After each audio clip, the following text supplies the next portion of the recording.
Polygon law of vector addition. Polygon, poly का मतलब होता है कई सारे, तो मुझे वेक्टर्स दे रखे हैं बच्चों कई सारे, जहां पर वैल्यू मेरे पास ए बी सी डी। अगर हमारे पास दो वेक्टर थे तो हमने उसको ऐड किया था ट्रायंगल लॉ से, और दो वेक्टर्स थे उसको मैंने ऐड किया था पैरेललोग्राम लॉ से भी। अगर मेरे पास कई सारे वेक्टर्स है तो उसको हमने कैसे ऐड करना देखेंगे बच्चों। जैसे कि मान लो मेरे पास एक वेक्टर है ए और एक वेक्टर मेरे पास है बी। अब मुझे बताएंगे इसके ऊपर कौन सा रूल लग रहा है। ये है मेरे पास ओ ए और ये है बी। मैंने बोला था ट्रायंगल लॉ में हमारे पास क्या होता है बच्चों, दो वेक्टर्स को हम सेम ऑर्डर में लगते हैं। मैंने बोला था कि अगर मेरे पास ये टेल है और ये हेड है, पहले वेक्टर का हेड दूसरे वेक्टर की टेल से मिलेगा तो उसे हम लोग बोलेंगे कि ये हमारे पास क्या है, सेम ऑर्डर के अंदर। तो अगर मेरे पास बच्चों दो वेक्टर हैं तो यहाँ से मेरे पास लगेगा ट्रायंगल लॉ, यहाँ से मैंने ड्रॉ कर दिया तो इसको मैं बोलूंगी जो इसका जो रिजल्टेंट आएगा वो हमारे पास क्या होता है बच्चों, अपोजिट ऑर्डर में होता है। इसको अगर मैं नाम दूंगी ओ पी और ये है क्यू, तो अगर मुझे इसको लिखना हो तो मैं कैसे लिखूंगी बच्चों, इसको मैं लिखूंगी O P plus P Q is equal to में ओ क्यू। तो यहाँ पे हमारे पास ओ पी कितना बच्चों, ए वेक्टर, ये कितना है बी वेक्टर, तो ये कितना आ जाएगा मेरे पास ओ क्यू। मतलब बच्चों ए बी की वैल्यू मेरे पास कितनी आ जाएगी, ए प्लस में बी वेक्टर। अब मेरे पास एक वेक्टर है सी, मैंने यहाँ पे ले लिया बच्चों एक वेक्टर सी और यहाँ पे मैंने इसको नाम दे दिया एस का। ठीक है, ये है मेरे पास एस। तो अगेन अब आपने किस पे कॉन्सेंट्रेट करना है, अब बच्चों आपने ट्रायंगल लेनी है। अब मेरे पास बनेगा ओ क्यू और एस। देखो यहाँ पे क्या हो रहा है, ओ क्यू एक वेक्टर है, क्यू एस एक वेक्टर है, अगेन वही हो रहा है। अगर जो रिजल्टेंट है जो ओ क्यू है इसका हेड तीसरे वेक्टर के किससे जुड़ रहा है, ध्यान से देखो बच्चों, इसके किससे जुड़ रहा है, टेल से, तो इसके टेलर हेड। अगेन ये क्या हो गया, सेम ऑर्डर में।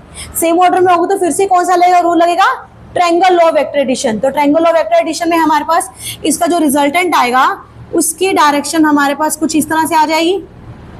दोनों की टेल टेल जुड़ रही है और इसका हेड हेड जुड़ रहा है। ट्रायंगल में जो रिजल्टेंट होता है वो अपोजिट ऑर्डर में लेते हैं हम लोग। तो कितना आएगा ये मेरे पास, अगर मैं अब यहाँ से ट्रायंगल लगा दूं बच्चों, कितनी ओ क्यू एस, तो कितना आएगा O Q plus Q S is equal to में ओ एस। ओ क्यू कितना बच्चों मेरे पास, ओ क्यू की वैल्यू है मेरे पास ए प्लस बी, क्यू एस की वैल्यू कितनी है बच्चों मेरे पास सी, ये कितना आ जाएगा ओ एस।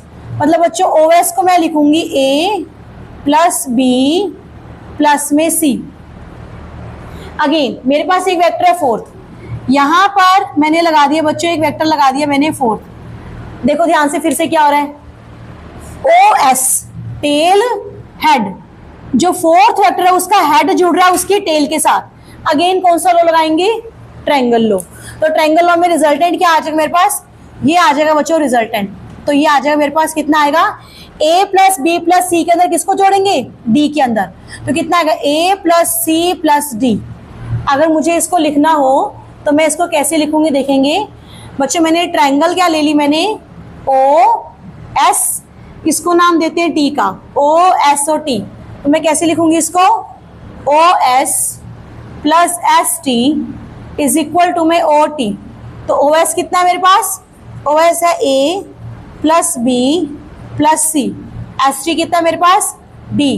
तो यहाँ पे जो ओ टी आएगा बच्चों इसको हम नाम देंगे आर रिजल्टेंट का। तो ये मेरे पास आ गया आर, तो ये आ गया मेरे पास आर। तो आर इज इक्वल टू कितना आ गया, A plus B plus C plus D. तो इसी को बोलते हैं polygon law of vector addition. तो पॉलीगन में कई सारे वेक्टर्स हैं, कई सारे वेक्टर्स को आपने जोड़ना है। तो अगर तो आपके पास क्या हो रहा है बच्चों, पहले वेक्टर की टेल दूसरे वेक्टर का हेड अगर जुड़ रहा है तो उसको बोलते हैं ट्रायंगल लॉ लगेगा। अगर दो वेक्टर्स को आप एज एन एडजेसेंट साइड्स की फॉर्म में ले रहे हो तो उसके डायगोनल से उसका क्या निकलेगा, उसका रिजल्टेंट निकलेगा, तो वो लगेगा पैरेललोग्राम लॉ। तो इसी को बोलते हैं हम लोग, that is polygon law of vector addition.